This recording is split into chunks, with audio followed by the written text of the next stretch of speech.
Hi Florrie. Hello Neil. Hello. And so we're here for the third of our red carpet series of hair and makeup tutorials. This one actually has specifically been named by Florrie. It's called the Smokey Bandido.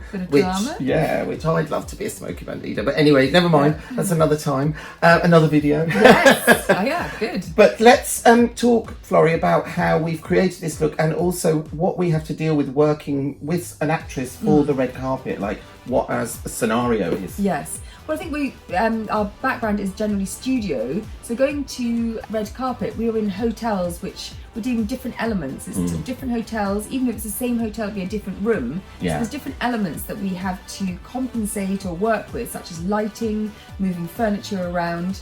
So, and we're also in a time scale. There are publicists with timesheets and chauffeurs waiting outside. So it's a real element of adrenaline and high octane energy, and there's excitement as well. It's quite similar to being backstage at a show, perhaps. Yeah. But thinking on our feet and working as a team, I think that's one of the main elements. The clothes have been decided maybe a few weeks in advance by the stylist who isn't actually present. Yes. 'Cause maybe they're away working with somebody else or whatever. Yeah. But also, we don't necessarily know exactly what we're going to be doing hair and makeup wise, do we? So, but we've still got that time constraint to work in. Time constraint. And so therefore I think we take our point of reference from the woman herself and then the outfit she's wearing. And so there and then on the day we have to decide what we think we should draw out, bring back, what kind of, do we want to make a small reference to the film and the role she's playing, that kind of thing. A lot of the time the lighting can be very different. But obviously for us, when somebody steps out on the red carpet, we will never see them again. But and we may have seen them before then, about 20 minutes before, because they'd have got in a car to drive to the venue. Yeah. So our thing is that we've got to make sure that they are right for that moment when they step out of that car and the paparazzi are ready to pass them. So we do lots of things like taking pictures with them with a camera, with flash, without flash, by the window, with daylight, so that we can see how the look works in all different lights, because obviously inside, outside, completely different environments and different light, and that changes how the makeup and the hair will look. So let's quickly talk about the look that you've created for the Smokey Bandido. Yes. I mean, I guess it's a classic glamour look. Red carpet. So I generally try and go to glamour because I want people to talk about it. I want it to attract people's attention. So I sort of went classic, but hopefully kept it modern with skin textures and highlights. And for hair, my plan was to actually put the hair up and tie it up. But then once Florrie had done the makeup and I started to create the hair, I actually felt that it was better down, and we all agreed in the end that it would be better down. And these kind of things happen, and I'm sure the same happens with makeup too. Yeah, you have to adapt. Okay, perfect.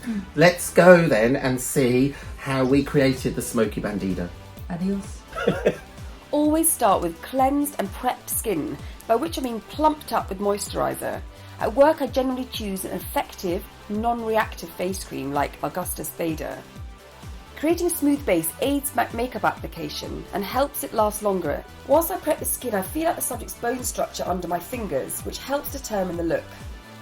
An essential in my kit is Blistex Relief Cream, whilst not organic, is an instant fix for dry, flaky lips. I generally have at least 3 shades concealer warming up on the back of my hand. I apply accordingly. The lightest shade on the inner corner of the eye, which is usually the darkest shadow and is often overlooked. I like to pinpoint areas and blend in with a stippling brush. As shown here, I'm using 3 shades of NARS Creamy Concealer.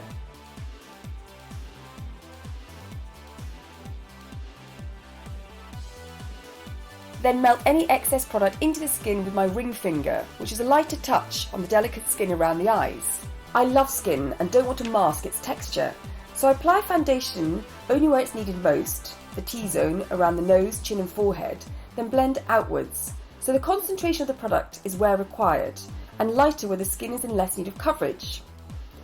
I blend with a large stippling brush with circular movements moving outwards and upwards. I feel this lifts the skin, but is not proven. I then will go back over any areas which may need more coverage. Make sure you also cover the neck and décolletage so that there is no discrepancy in shades, and certainly no tide line around the chin. Your base should be a perfection with discretion and a light touch. Today I've chosen to use Dior Backstage Face and Body for the base, and also use it down the neck and décolletage. Define your brows to enhance the structure of your face. I'm using Hourglass's Arch Brow Sculpting Pencil, which is waxy, makes the hair stay in place and has a built-in mascara wand. Whilst I don't like graphic solid brows, I am starting with soft strokes along the roots on the inner underside of the brow, then smaller strokes imitating eyebrow hair. Tabitha has lovely natural brows, so I'm just filling them in slightly instead of changing the shape, brushing through regularly so the product blends into the natural brow. I like the hairs to be brushed up, neatening any stragglers along the top. I spend longer on the first brow creating the desired shape, then I'm quicker on the second brow. For the eyes, I'm sweeping the lighter shade from the inner corner of the eye and following the natural contours of the eye, running the brush along the roots of the lashes and up to the socket, and sweeping it up the natural elongation. Here I'm using one of my favourite Surratt Beauty Artistic eyeshadow palettes, which I selected the shades myself, and I'm also blending them in with a large artistic shadow brush. I'm using a universal cream shade which removes any redness from the eyelid, and adding a highlight in the inner corner of the eye makes the eyes sparkle on a red carpet. Every makeup look I've ever done, I've always curled the lashes. Today I'm using the Laura Mercier eyelash curlers. The effect lengthens the illusion of the lashes and also allows more light into the eyes, again allowing your eyes to sparkle. Make sure you get the tool right into the roots of the lashes. It really is worth investing in a good pair of eyelash curlers. Further enhance the lashes with mascara. I think I've only ever applied black mascara for every red carpet look I've done. The brush really allows you to get into the roots of the lashes. Today I'm using a classic Lancome Hypnose Baby Doll in black. For contour, glow and blush, I'm using one palette, the Dual Backstage Glow Face Palette. Follow the architecture of your face. Use the dark shades to make your features recede, the light ones to make them pop. The high points of your face will jump out in the paparazzi's flash. The skin has been cleansed and prepped with Agostinus Bader, the cream, and I'm using NARS Creamy Concealer and Dior Backstage Face and Body for the complexion. As the eyes are so dark, I want to keep the skin light and modern, so I'm using Kevyn Aucoin's Glass Glow in two shades, Prism Rose and Crystal. I squirt them onto the back of my hands so the temperature warms up and they apply smoothly onto the skin. I start with Prism Rose in the apples of the cheeks and then apply the crystal shade across the tops of the apples of the cheeks right up into the temples. I also apply the crystal shade down the ridge of the nose onto the Cupid's bow and also dab the excess into the outline of the lips, which will pronounce the pout. For a real depth to the smokiness, I'm using a kit favourite, MAC Kohl Pencil in Smolder, which is sharpened to the hilt, and I'm using a finger to gain access into the waterline and to avoid poking the eyeball. Then, the now softened tip is used to get the pigment smudged right into the lower lashes. I also want the depth of smokiness on the eyelid, so without absolute precision, I run Smolder into the roots of the top lashes too. Now moving on to the real smokiness of the eyes, and you can see I've added more protection to the complexion with a sheet of blotting paper right under the lower lashes. I'm going to be using the MAC Art Library palette in Nude Model, and the pigment I'm going to be using is called Dance in the Dark. I am going to be applying this gradually with light brush movements. I'm following along the natural contours of the eyes, right into the base of the roots of the top lash line, up to the socket, and then extending it for a feline effect. Follow the lines where the lash line would extend if it continued. Be patient if it looks patchy, keep blending, and perhaps add a little translucent loose powder onto your eyeshadow brush and keep blending. Add pigment and drama to the lower lashes. I asked Tabitha to move her eyes around to help me get into the corners and right into the roots of the lashes. Build up the pigment on the outer triangle of the eyelid. This will add depth to the top lash line.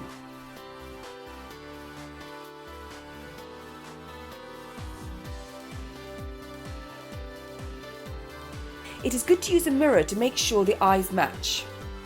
I'm now going to accentuate the lashes with Trish McAvoy High Volume Mascara. Hook the eyelid up with your thumb and wiggle that brush right into the roots.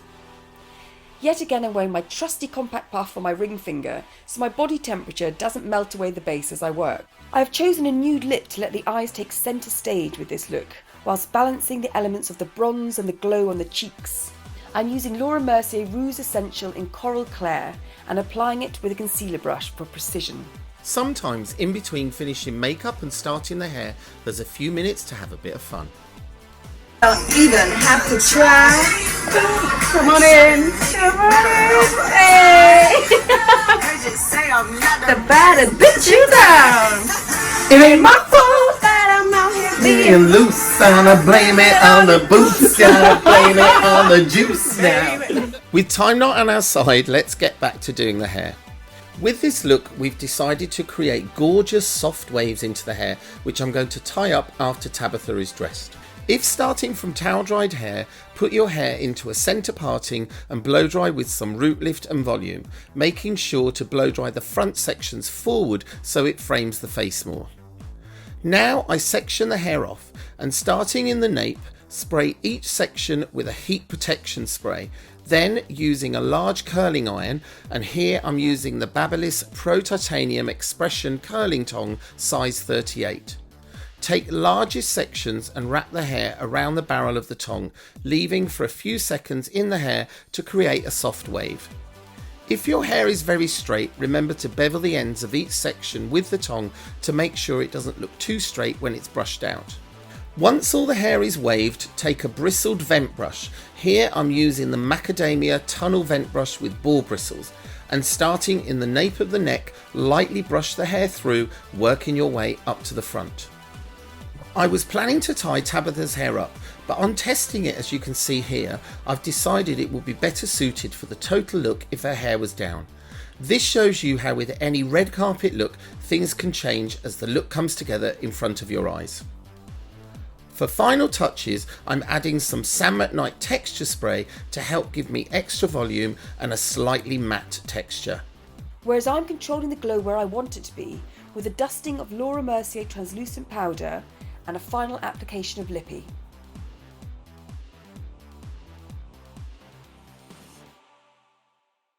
So adios to our Smokey Bandido as she departs for another adventure on the red carpet. Okay, well, there's the video, there's the look. Thanks for watching. Thank you, Florrie, for joining pleasure. me. Thank you for having me. And we'll see you on another video soon. Thank you very much.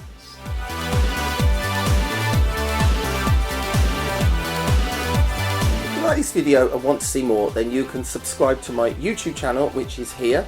And you can also follow me on Instagram, Facebook and Twitter.